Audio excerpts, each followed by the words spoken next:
Okay, I don't like using electrical tape because electrical tape get hot and slide. But let's see. We got the brown wire, which is output ignition 2, going to the white wire on steering column.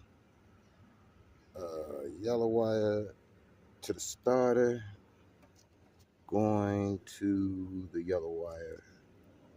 We got blue wire for accessory going to the big orange wire. White wire for ignition 1, going to the pink wire.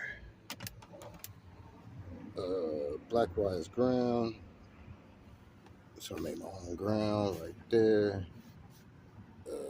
Red 12-volt power to the red wire on ignition.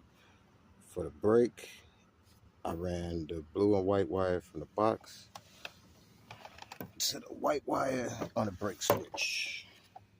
So, where's the button? The button lit up. Y'all phone it rang. So we got the button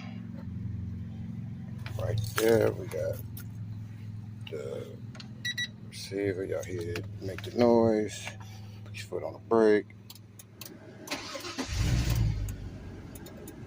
Got pushed up. All right.